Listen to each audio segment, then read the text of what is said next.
It's that time of year where it's quite common to wake up to frost in the morning and icy ice on any water that's left out. And I find myself digging out my ski wear. I'm so glad I didn't get rid of them. I was going to, but I'm so glad I kept them because I am actually having to wear my ski thermals to keep warm. Where the time of year when outside is usually warmer than inside, when things like your iPad doesn't charge because it tells you it's too cold. Apparently lithium batteries need to be charged above 10 degrees Celsius. Even the dogs are reluctant to get up in the morning while it's so cold and would rather just stay in their beds. And then so what, I can hear some of you thinking or saying it's winter, but I will never get used to, this is my 5th winter in Portugal, and I will never get used to being so cold indoors. And even if I did, practically, I mean, I've bought appliances that say they need to work within a temperature range, which is usually above 11 degrees Celsius, which inside often isn't. I can't put an extra jumpers on the dogs when they're shivering. I can't put extra jumpers on my electricals when they refuse to work because it's too cold or too damp. Anyway, I won't go on, but why I bring this up is because last month I visited my friends Wayne Annette, who have had their own house built with heating, proper insulation, ventilation, and it's something I can only dream of experiencing again at the moment. So anyway, in this video we take a look at their place. So we are in the Leiria district, about 40 kilometres inland from Nazaré, where we have this amazing house insulated with cork. And anyway, I'll let Wayne tell you all about his place, but it is amazing. It actually really blends into the environment. I should have actually started filming earlier because it's getting a bit the light's going down now, but it's amazing. Cork insulation. And this is Wayne. Here we are. Tell us about your wonderful home. Oh yeah. This is the first time I've actually looked up the cork roof, which is quite unusual apparently. Yes, it's we were quite surprised to get it through the planning phase, but we're certainly glad they did, because it's just the quality of the materials. It gives you good thermal insulation and acoustic insulation. I was telling Louise that when it rains, it sounds like a whisper, a breath. It's quite quiet. It's quite good. You can't see it, but where the coving is at the bottom of the roof, that is a hidden drain. So all the rain goes down into a drain and then inside and comes out. You can see it comes out here. Then it runs along the bottom of the front, and then it gets captured in a rain harvesting tank. So that was one of the it's not all finished yet. We'll get in there. But, do you know what? Just this is the first time I've stood here and looked back. It really, look at it. It really blends in with the with the landscape. When we discussed it at the very beginning, we wanted it to sit in the environment and not stand out. Yeah. Obviously the white front part of the house we added just as an aesthetic part, but it doesn't. It kind of matches a lot of the Portuguese white houses. Exactly. Yeah. There is a back entrance. Now they've completed the carport. The main thing here was the guest living room was always designed with our daughter-in-law in mind, who's got a wheelchair. So she can't climb the stairs at the back, so we always had to have a front entrance which you could get to the house in a wheelchair.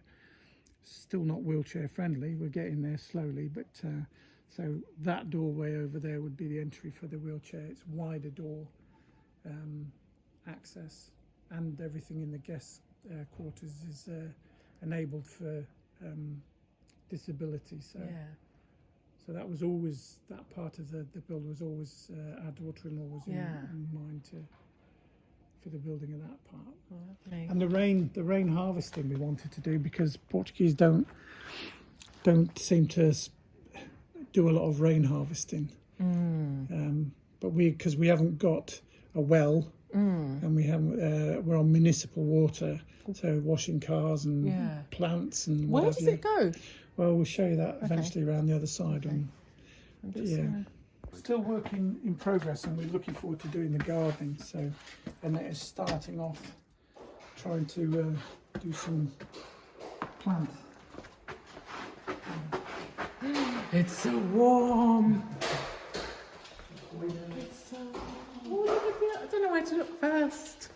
So if you go straight through, So we go straight through, in and out. so the back of the house. We have the outside kitchen, and when we were designing the house, the main goal was to have an outside-inside kitchen. So we can come through sliding doors from the inside straight to an outside. And to be fair, in summer, this is where we live. Yeah. This is where we spend most of the time out the back. And the sun, because the sun in the summer in the front room does get a little bit warm. But by the time you're cooling down out here and you go into the front room, it's nice and toasty. Yeah. Oh. And that's a glass panel. So when it's raining and you're dry here and the sun shines down here, you get the concentric rings on the floor. Oh wow. Yeah, it's quite good. Yeah, it's very I love relaxing. being outside when it's raining. Well, yeah, and the original design of the house, we wanted a pool at the back, and we wanted to be able to access it, you know, as close to the bedroom as we could, because we're getting old, and the rules are straight out of bed, straight in the pool. Except when it's a bit too chilly for you. I'm not a little impressed. bit cold at the moment, but we are getting to get round to it. We just haven't had the time to. Yeah. So that was, but the original plans, the house sat a lot lower on the ground. And one of the early decisions was that, you know, they're going to have to raise the foundations to get over the rock face, because the kitchen and living room area of the house is cantilevered over some rocks. To do that, they had to raise the foundations. So, you know, do you go ahead with it, or do you not? And we kind of went through and accepted that that's what was going to happen. And you make compromises all along the way. Yeah, there's a few things on the snag in this where they were building. They were throwing up the wood.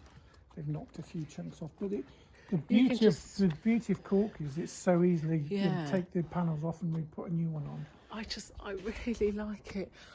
Do you know what I never actually noticed before? Just It's lovely material. Really. There's a thumbnail. The rain capture from the roofs all hidden within inside the fabric of the house. Yes. So that none of the downpipes are exposed, but you need to protect them from the harsh summer sun. Oh, so really? You'll get the idea if I lift that out of the way. Ah. So And they come down inside, so the pipes, you, Terry. the pipes are inside the house. They're not exposed to sunlight or rain or wind. So but it also that looks just protects nice. them.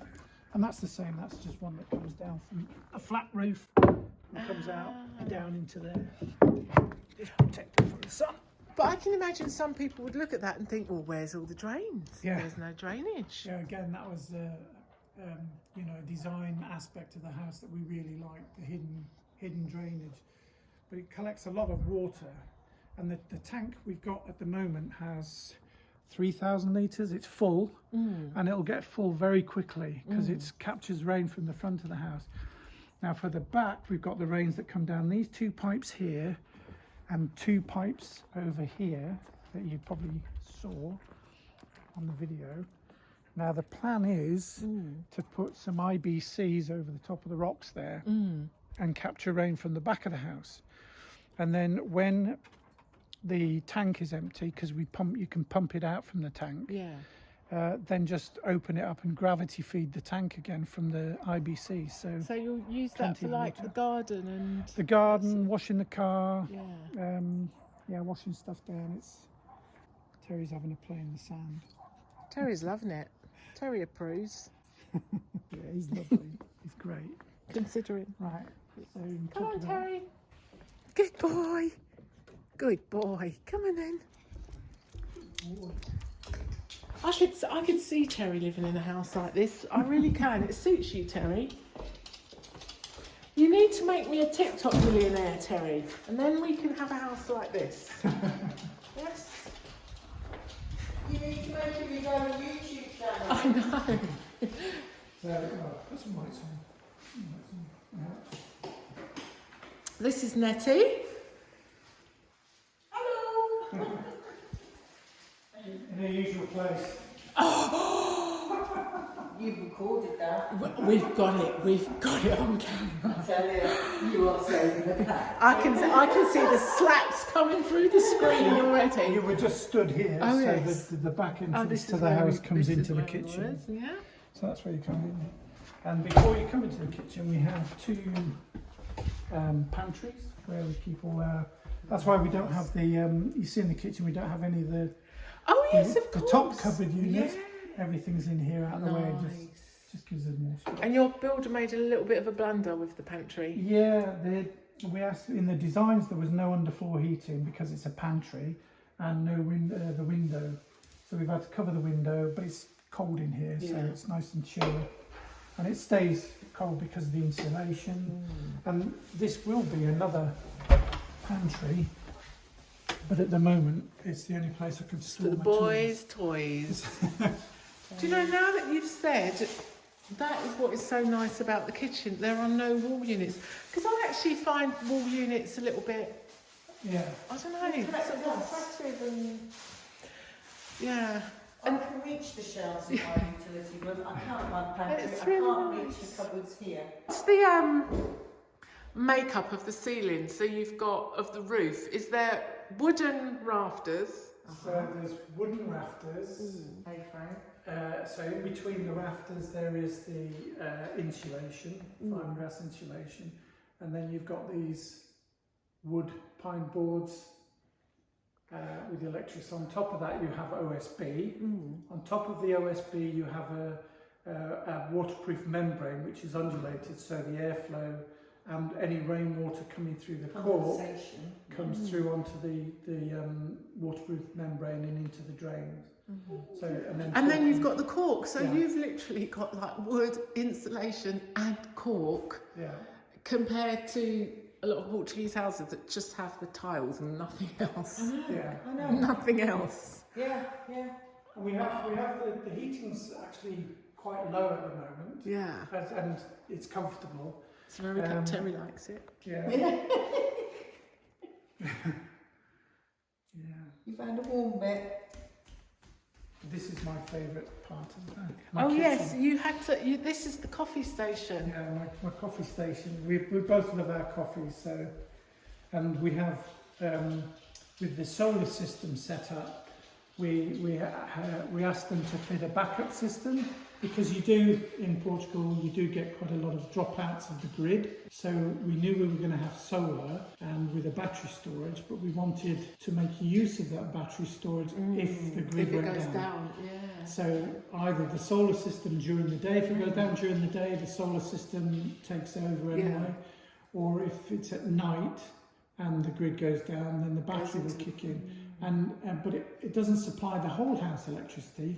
It's just like a supplement. Just Oh, for supplies, yeah. the essentials. Yeah, essential. Yeah. So the fridge freezers powered the coffee machine, which is essential, and the microwave, and the internet stays on. Yeah. So those three things were the main Yeah. considerations of having a backup system. The other part of the design feature that, again, it was the architect's idea, but we said when we lived in the UK, we had a kitchen diner.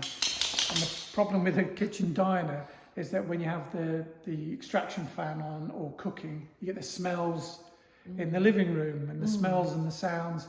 So he said, well, we could put a pocket door here, which is just it worked goes into out. the wall. Do you know what? I didn't notice that. I thought that was just an open corridor. Yeah, so we can shut it off now with a pocket door there. So, and then that brings you through this That's corridor neat. into the front room. Feel some of that residual heat. Look at the lights. You can still see the sun on the hills. Beautiful. So in the evening we get it on that side, and in the morning that hill over there is like golden. Oh wow. And then it'll come round, it'll just go through the valley and it'll shine on that eucalyptus, and it's just like silver leaves.